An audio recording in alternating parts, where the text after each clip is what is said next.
এই জীবনে মানুষ শুধু তিনটি জিনিসের পেছনে ছোটে: ছায়া অর্থাৎ সঙ্গী সম্মান, কায়া অর্থাৎ সুন্দর বলিষ্ঠ শরীর, আর তৃতীয় হল মায়া অর্থাৎ ঐশ্বর্য।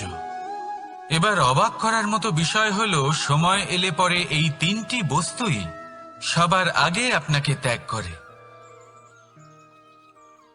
অন্ধকারে ছায়া আপনাকে ত্যাগ করে, বার্ধক্যে কায়া আপনাকে ত্যাগ করে, আর অন্তিম সময়ে মায়াও আপনাকে ত্যাগ করে। এগুলো কিছুই কাজে আসে না যার পেছনে আপনি সারা জীবন দৌড়েই যাচ্ছিলেন। যদি কিছু কাজে লাগে, তা হলো আপনার প্রেমপূর্ণ ব্যবহার যা আপনি সংসারকে দিয়েছেন। এ হলো সেই প্রেম যা অন্ধকারে প্রদীপ হয়ে আপনাকে আলো দেবে। এ হলো সেই প্রেম যা বার্ধক্যে হাত রূপে আপনাকে শক্তি দেবে, সহায়তা করবে। আর যখন আপনার কাছে অর্থ থাকবে না, তখন এই প্রেমই আপনাকে সামর্থ্য যোগাবে। জীবনে যদি কিছু উপার্জন করতে চান, তাহলে শুধু প্রেম উপার্জন করুন। যদি আপনিও আমার মতো দূরের কথা ভাবতে চান, তাহলে শুধুমাত্র প্রেম উপার্জন করুন।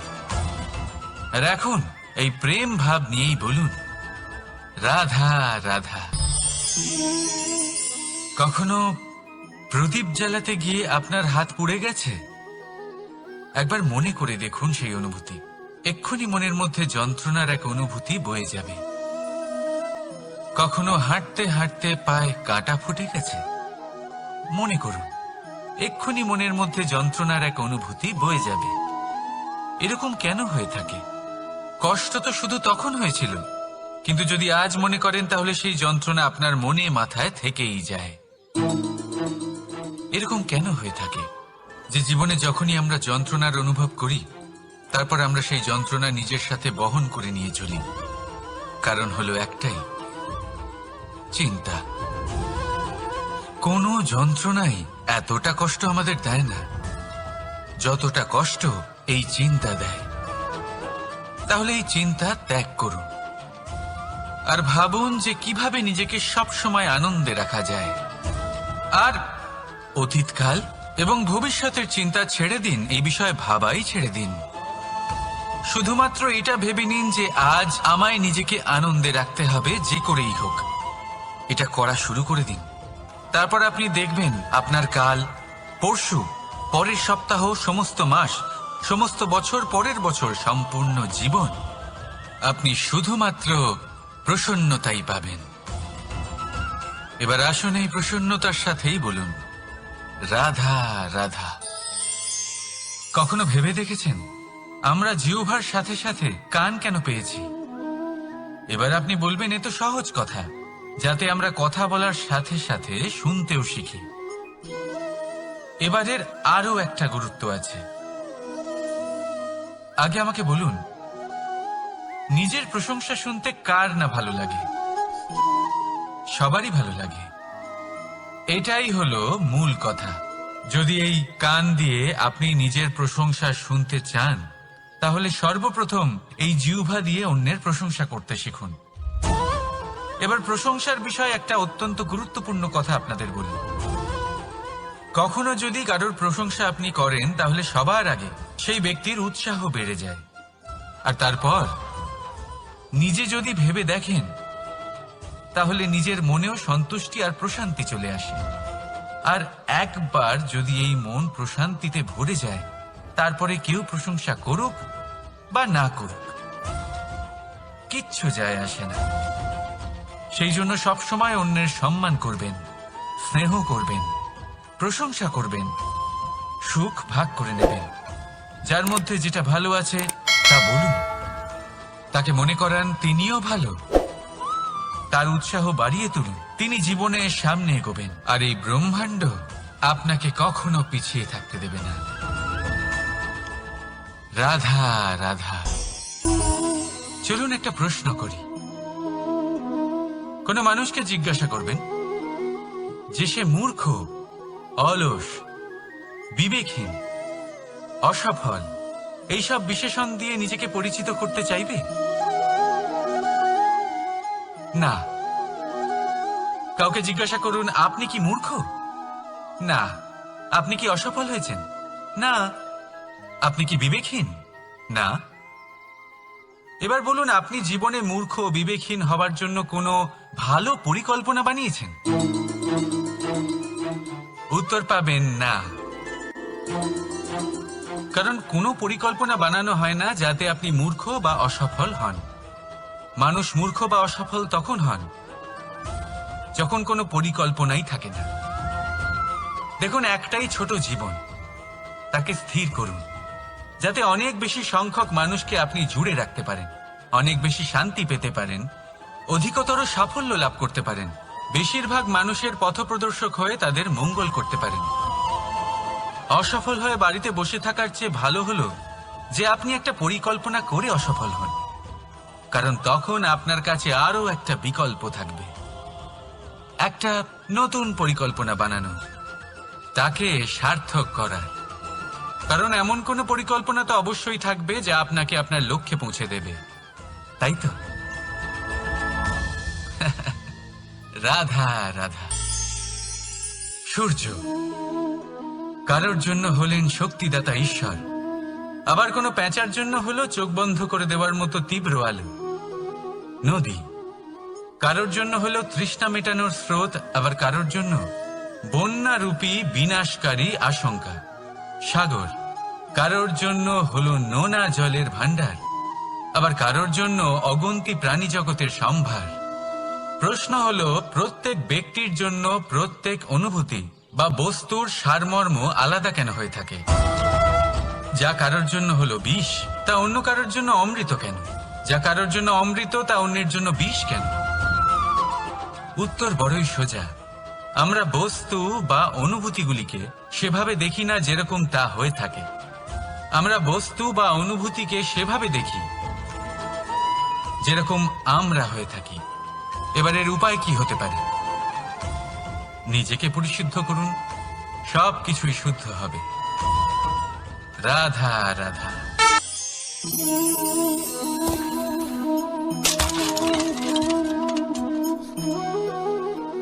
এ কি হলো? আমি আঘাত পেতেই এটা হাত থেকে পড়ে গেল কেন, ভেঙে গেল কেন?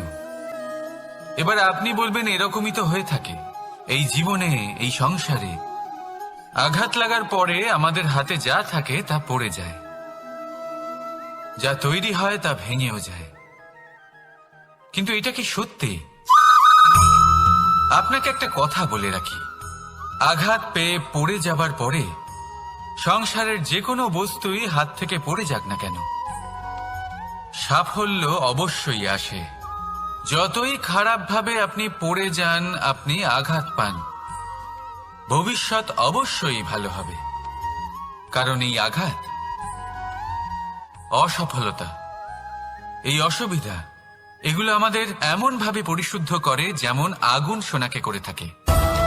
সেই জন্য জীবনে শুধু সামনে এগোতে থাকুন, দৃঢ়তার সাথে এগোতে থাকুন, আর কখনো আঘাত পেয়ে পড়ে যেতে ভয় পাবেন না, কারণ এটা আসন্ন সাফল্যের সংকেত। আর সাফল্য তখনই আসবে যখন আপনি পড়ে যাবেন, যখন আপনি আবার উঠে দাঁড়াবেন এবং আপনি আবার জীবনে সামনে এগোতে থাকবেন। রাধা রাধা। সময় অত্যন্ত কঠোর প্রভু। আপনি অনেক লোককে এটা বলতে শুনে থাকবেন, আমার কাছে এত সময় নেই, এই কাজে আসলে অনেক সময় লেগে যাবে, এই বিষয়ে ভাবার জন্য আমার সময় লাগবে। আচ্ছা, আমি আপনাকে একটা কথা বলে রাখি, যদি আপনি এটা নিশ্চিত করার জন্য বেশি সময় নিয়ে ফেলেন যে আপনার কি করা উচিত, তাহলে সময় এটা নিশ্চয়ই করে নেবে যে আপনার সাথে কি করা যেতে পারে। কারণ এই সময় এ কিন্তু অত্যন্ত কঠোর। যতক্ষণ আপনার সাথে রয়েছে এর সমাদর করতে শিখুন, এর সম্মান করতে শিখুন, এর সদ্ব্যবহার করতে শিখুন। যদি এরকম না করেন, তাহলে এই সময়ের নিজেকে আর আপনাকে বদলাতে অধিক সময় লাগবে না। তাহলে আসুন এবার সময় এসে গেছে ভালোবেসে বলার রাধা রাধা। এই পাথর দেখছেন আপনি, নদীর তলদেশে পাওয়া যায়। প্রয়াস করতে থাকে যাতে নদীর জল প্রবাহকে আটকাতে পারে। আটকাতে কি পারে? কখনোই নয়, বরং তার ধারালো কোণাগুলো মসৃণ হয়ে যায়। এবার এ থেকে কি শিক্ষা পাওয়া যায়?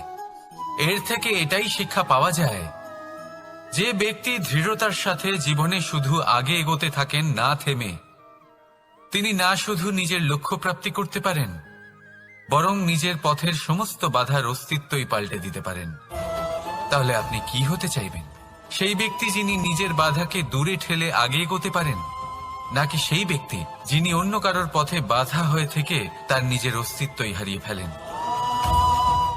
সিদ্ধান্ত হলো আপনার। রাধা রাধা।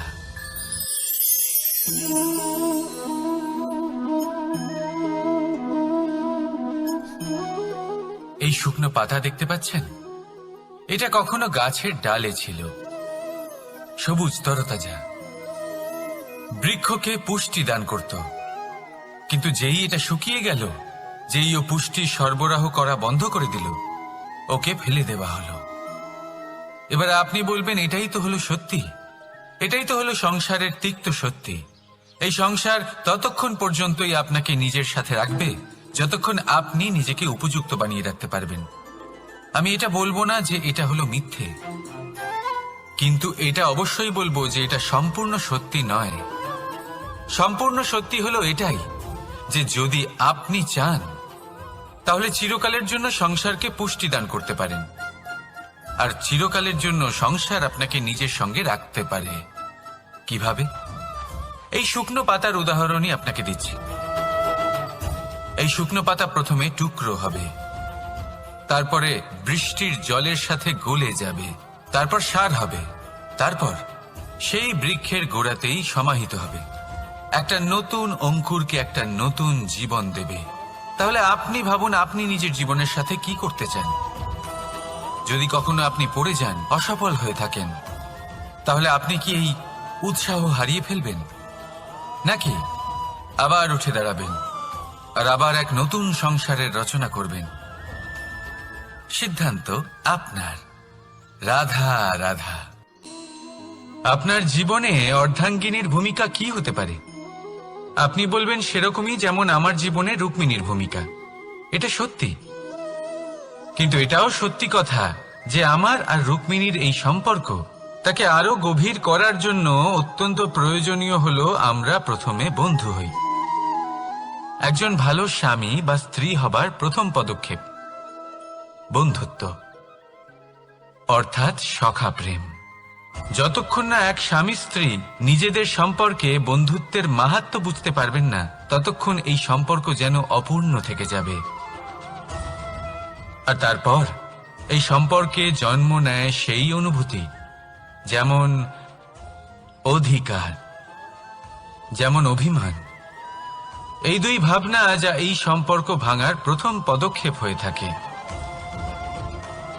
সেই জন্য নিজের দাম্পত্য জীবনে অধিকার ফলানোর আগে নিজেকে জিজ্ঞাসা করুন, আপনি কি আপনার জীবনসঙ্গীর সব থেকে ভালো সখা হতে পেরেছেন? সম্পর্ক আরো উন্নত হবে। রাধা রাধা। বিবাহ। একজন নারীর জীবনে বিবাহের গুরুত্ব কতটা? আসুন আমরা কথা বলি রুক্মিণীকে নিয়ে। একজন নারী যিনি পবিত্র মানসিকতা নিয়ে কাউকে ভালোবেসেছেন, তাকে বিয়ে করতে চেয়েছেন। এবার বিয়ে মানে কাউকে পাওয়া, মানে কারোর হাত ধরে আগামী সমস্ত জীবন তার সাথে কাটিয়ে দেওয়া।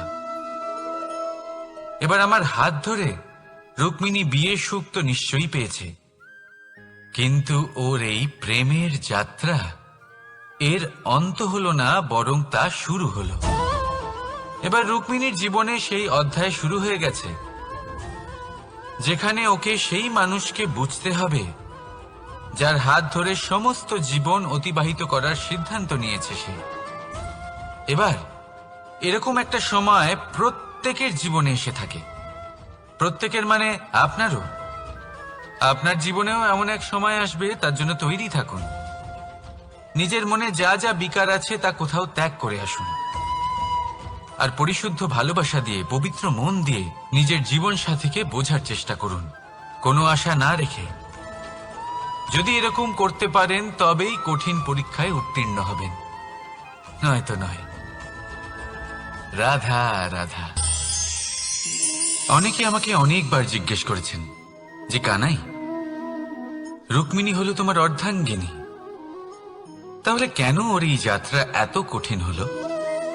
কেন তোমার এই অগাধ অখণ্ড ভালোবাসা পাওয়ার জন্য ওকে এত কঠিন পরীক্ষার সম্মুখীন হতে হলো? আসুন আমি আপনাকে একটা কথা বোঝাই। অগাধ অখণ্ড ভালোবাসার এই পথ, তা তো কঠিনই হবে। এবার এরকমই এক যাত্রা করতে হয়েছে রুক্মিণীকে, পরিশুদ্ধ ভালোবাসা বুঝতে পারার যাত্রা। এমন ভালোবাসা যা কিনা ক্রোধ, ভয়, মোহ, অধিকার, অহংকার, হিংসা এই সমস্ত বিকারের ঊর্ধ্বে। এবার এই যাত্রায় ওকে সাহায্য করবে রাধা। আর শুধু তাই নয়, আমি আপনাকে বলি, সংসারের প্রত্যেক নারী এই যাত্রা করে থাকেন। এবার যে নারী এই যাত্রার শেষ পর্যন্ত পৌঁছতে পারেন, তিনি এক উচ্চ স্তরে পৌঁছে যেতে পারেন, যেখানে তাকে বলা হয় অর্ধাঙ্গিনী। রাধা রাধা। সমস্যা। এবারে বলুন, সমস্যা কার জীবনে নেই? প্রত্যেকের জীবনে সমস্যা থাকেই। হ্যাঁ ঠিক আছে, জীবন আছে যখন, তখন সময়ের সাথে সমস্যাও আসবে, কিন্তু প্রত্যেক সমস্যাই কি সময়ই নিয়ে আসে? না, আপনি সমস্ত সমস্যার দায় সময়কে দিতে পারেন না। বেশিরভাগ সমস্যা তো এমন হয়ে থাকে যাদের আমরা নিজেরাই ডেকে আনি। হে সমস্যা, এসো, আমি তোমার জন্য অপেক্ষা করছি। কিভাবে? এবার এটা নির্ভর করছে আপনার হ্যাঁ বা না এর ওপরে। বেশিরভাগ সমস্যাই এই জন্য আসে যেহেতু আমরা বারবার হ্যাঁ বলতে থাকি, আর বেশিরভাগ সমস্যা এই জন্যই আসে যেহেতু আমরা সঠিক সময় না বলতে পারি না। সেই জন্য না ভেবেচিন্তে কোনো কথা বা কোনো প্রস্তাবের সমর্থন করলে তা আপনাকে খুব বড় বিপদে ফেলে দিতে পারে। সেইখানেই কখনো না না বলতে পারা, তা আপনাকে তার থেকেও বড় বিপদে ফেলে দিতে পারে। তাই মনে রাখবেন এই অত্যন্ত জরুরি শিক্ষা, সব সময় খুব ভেবে চিন্তেই হ্যাঁ বলবেন, আর দৃঢ়তার সাথে না বলবেন। আর বিশ্বাস করুন, আপনার জীবন অত্যন্ত সুখময় হয়ে যাবে। তাহলে আসুন আমার সাথে ভালোবেসে বলুন, রাধা রাধা। সাফল্য। সাফল্য এই পৃথিবীতে কে না পেতে চান? প্রত্যেক মানুষ চান যেন সাফল্য নিজে এসে তার কাছে ধরা দেয়। এবার সাফল্য তাদের কাছে এসে ধরা দেয় যারা নিজের পা ধরাতলে রেখে চলেন, যারা স্বপ্নের জগতে বিচরণ না করে বাস্তবের মাটিতে পা রেখে চলেন, এবং তাও দৃঢ়তার সাথে। সাফল্য তারা পান না যারা বাড়িতে বসে বসে শুধু স্বপ্ন দেখেন। সাফল্য নিজে থেকে তাদের কাছেই আসে যারা নিরন্তর চেষ্টা করেন, যারা পরিশ্রম করেন আর নিজের এই জীবনকে অন্যের কাছে সফল করে দেখান। তাহলে সিদ্ধান্ত হলো আপনার। সফল সবাই হতে চান, স্বপ্ন সবাই সার্থক করতে চান। স্বপ্ন তখনই সার্থক হয় যখন পরিশ্রম করবেন, আর সাফল্য তখনই আপনার সাথে থাকবে যতক্ষণ আপনি বিনম্র থাকবেন। তাহলে আসুন আমার সাথে ভালোবেসে বলুন, রাধা রাধা। এই পুষ্প দেখতে পাচ্ছেন আপনি? কি সুন্দর এই পুষ্প। সবাই চায় এরকম কোনো এক পুষ্প সে নিজের করে নেবে, নিজের কাছে রাখবে। এবার ভাবুন, এই পুষ্প যে সম্মান পায় তা কিসের জন্য পায়? শুধু কি তাকে সুন্দর দেখতে বলে?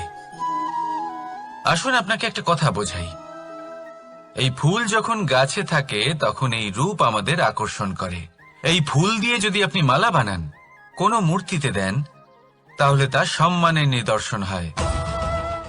এবার এই ফুলই যদি আপনি বিছানাতে ছড়িয়ে দেন, তাহলে সেই দৃশ্য দেখে সেই সুবাসে আপনার মন পুলকিত হয়ে ওঠে।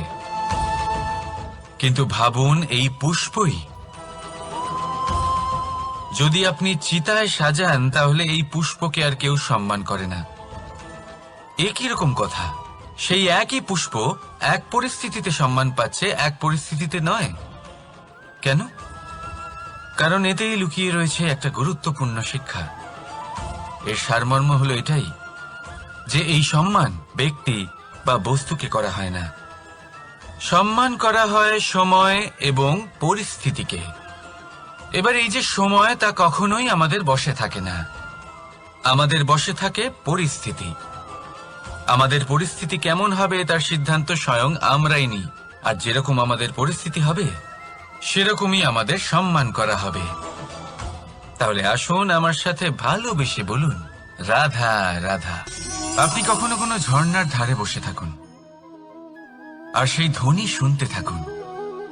আহা, সেই ধ্বনি মনকে শান্ত করে দেয়, আমাদের মধ্যে এক আনন্দের সঞ্চার করে। একেই আমি বলি নৈসর্গিক সঙ্গীত।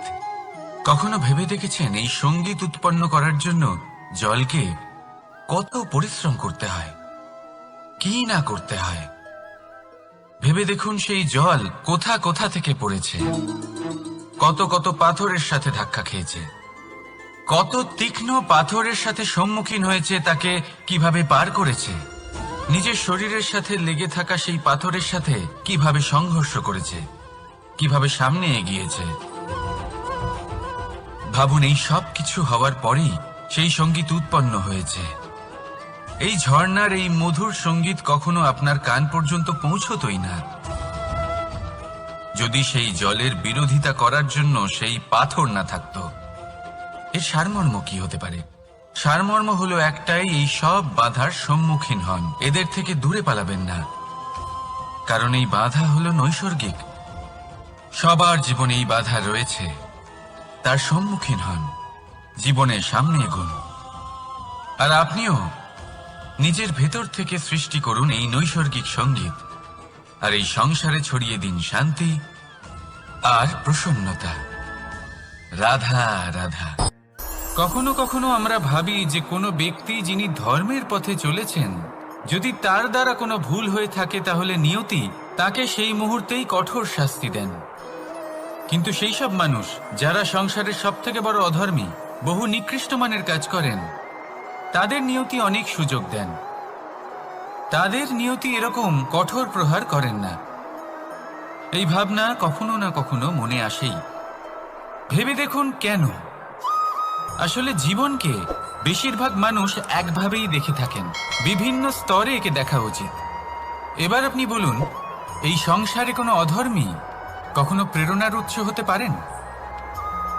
কখনোই নয়। যে মানুষ নিজের আত্মাকে মলিন করে ফেলেছেন, তিনি এই সংসারকে কিভাবে প্রেরণা যোগাবেন? উনি নিজেই বুঝতে পারেন না কোনটা করা উচিত, ধর্ম কোনটা। তাই নিয়তি তাকে একটা সুযোগ দেন, এটা বোঝার সুযোগ দেন যে কোনটা উচিত, কোনটা ধর্ম। সুযোগ দেন নিজের বিবেক জাগিয়ে তোলার, তাকে সুযোগ দেন নিজের অন্তরাত্মার ডাক শোনার। যখন তাতেও কাজ হয় না, তখন নিয়তির কাছে একটাই পথ বাকি থাকে, আর তা হল মহাবিনাশ। মহাবিনাশ হয়তো দেরিতেই আসতে পারে, কিন্তু তা অবশ্যই আসবে। আর যখন মহাবিনাশ আসে, তখন মহাবিনাশের যন্ত্রণা সমগ্র মানব জীবনের যন্ত্রণার থেকে অনেক বেশি হয়। এই কথাটা সবসময় মনে রাখবেন।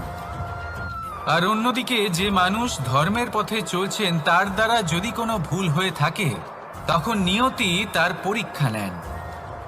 কিছুক্ষণের জন্য মানুষের মনে হতে পারে নিয়তি তাকে কঠোর শাস্তি দিয়েছেন, কিন্তু সময়ের সাথে আমরা সবাই দেখি যে যখন সেই মানুষ সেই পরীক্ষায় উত্তীর্ণ হন, এই সমস্ত সংসারের জন্য প্রেরণার উৎস হয়ে ওঠেন।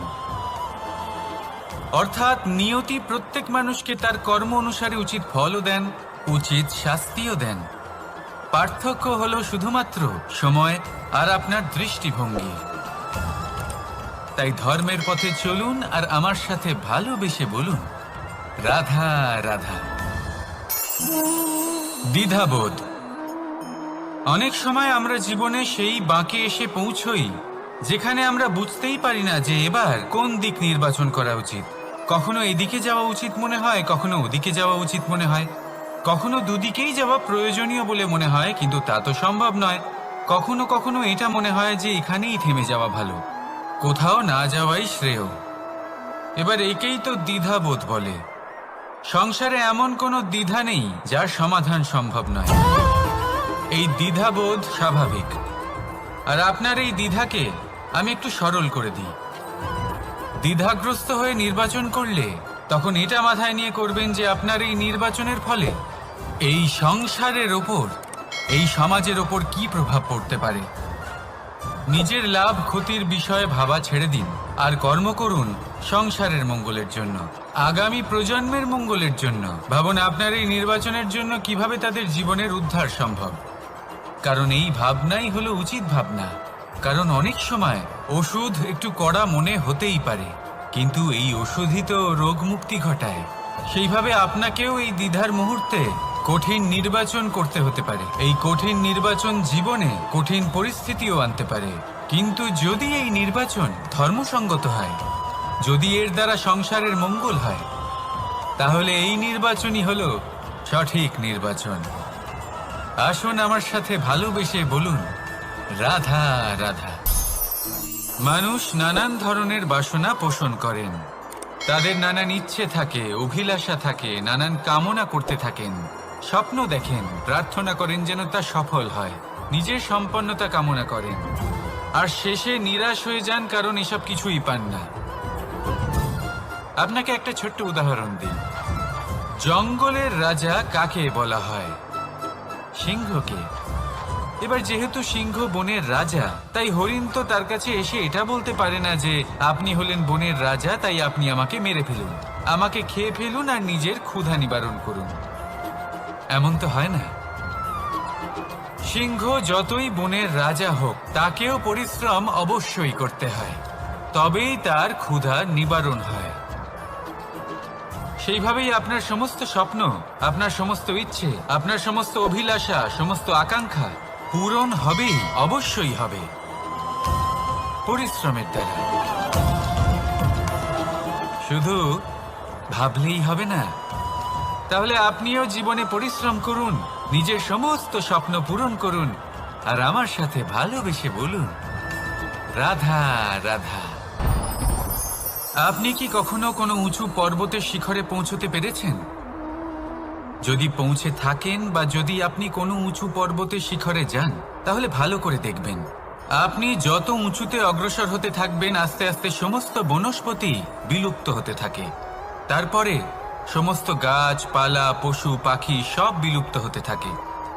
শেষ পর্যন্ত সেই শিখরে থেকে যায় শুধুমাত্র শান্তি, নীরবতা। আমাদের মানুষের সাথেও এটাই হয়।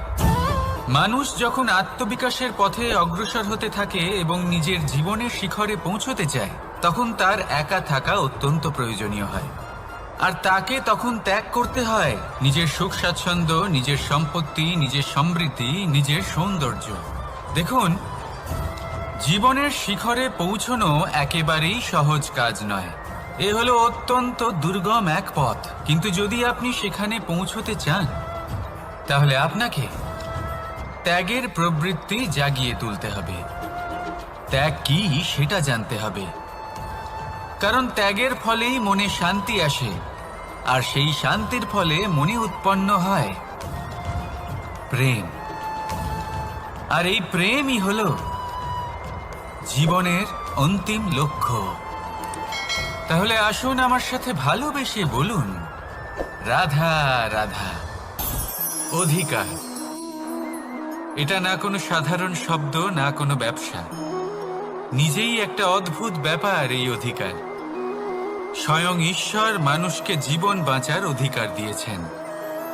কিন্তু যখন কোনো নারীর অধিকারের প্রশ্ন আসে, তখন সেই অধিকারের সাথে কর্তব্য জুড়ে যায়। এবার নারীর অনেক অধিকারের মধ্যে একটা অধিকার হলো নিজের স্বামী নির্বাচন করা। নির্বাচন করা কে হবে তার অর্ধাঙ্গ, এমন একজন ব্যক্তি নির্বাচন করা যিনি নিজের সাথে, নিজের স্ত্রীর সাথে, সমগ্র পরিবারের সাথে এই সমগ্র সমাজের পরিস্থিতিকে উন্নত করতে পারেন। তাহলে ভাবুন, নিজের জন্য স্বামী বেছে নেওয়া কত বড় অধিকার, আর যোগ্য স্বামী বাছা তার থেকেও বড় কর্তব্য। তাই নারীর অধিকারের সাথে যখন কর্তব্য শব্দ জুড়ে যায়, অধিকার নামক শব্দের মাহাত্ম্য আরো বেড়ে যায়। আপনিও নিজের জীবনে নিজের অধিকারের সাথে কর্তব্যকে জুড়ে দেখুন। যদি এরকম করেন তাহলে সমস্ত স্বপ্ন পূর্ণ হবে, আর মন প্রসন্ন হয়ে বলবে, রাধা রাধা। কর্ম কর্ম সর্বদাই শান্ত মনে করুন। ভিতের সেই ইটের মতো করুন যে শান্তভাবে 7 হাত গভীরে অবস্থান করে। সবার চোখ যায় শিখরের সেই পতাকার দিকে, কিন্তু শিখরে থাকা সেই পতাকা প্রতীক হলো ভিতের মধ্যে থাকা সেই ইটের শক্তির, যে শান্ত মনে নিজের কাজ করে গেছে। তাই এইভাবেই নিজের কর্ম করুন শান্ত মনে, সন্তোষ ভাব নিয়ে। কলরব যা করার তা আপনার সাফল্যকে করতে দিন, কারণ যখন সাফল্যের এই জয় জয়কার চারিদিকে ছড়িয়ে পড়ে, তখন কর্মের এই মৌনতা আরো শক্তিশালী হয়ে ওঠে। তাহলে আসুন আমার সাথে ভালোবেসে বলুন, রাধা রাধা। পরীক্ষা এমন একটা শব্দ যেটা শুনে সংসারের বেশিরভাগ মানুষই ভয়ভীত হয়ে পড়েন। কারণটা কি? অসফলতার ভয়। পরীক্ষা এই শব্দের যদি আমি অন্য দিকটা দেখাই, তার তাৎপর্য এই নয় যে আপনার দুর্বলতা সবার সামনে তুলে ধরবে। এটা তো হলো সেই যুক্তি যা আপনার বল, সাহস, শক্তিগুলি সবার সম্মুখে তুলে ধরবে। আগে হ্যাঁ, এটাই হলো সেই যুক্তি। আপনি নিজেই কখনো দেখবেন পরীক্ষার সময় আপনার অন্তরের অনেক গুণ বাইরে বেরিয়ে আসে। এমন কোনো শক্তির উদ্ভব হয় যার বিষয়ে আপনি নিজেও জানতেন না, ঠিক কিনা? তাই এই পরীক্ষাকে কখনো ভয় পাবেন না। বিশ্বাসের সাথে নির্ভীক হয়ে এটার সম্মুখীন হন। দিনের শেষে এই পরীক্ষা শুধুই আপনাকে উজ্জ্বল করবে, আপনাকে আরো শ্রেষ্ঠ করে তুলবে। তাহলে আসুন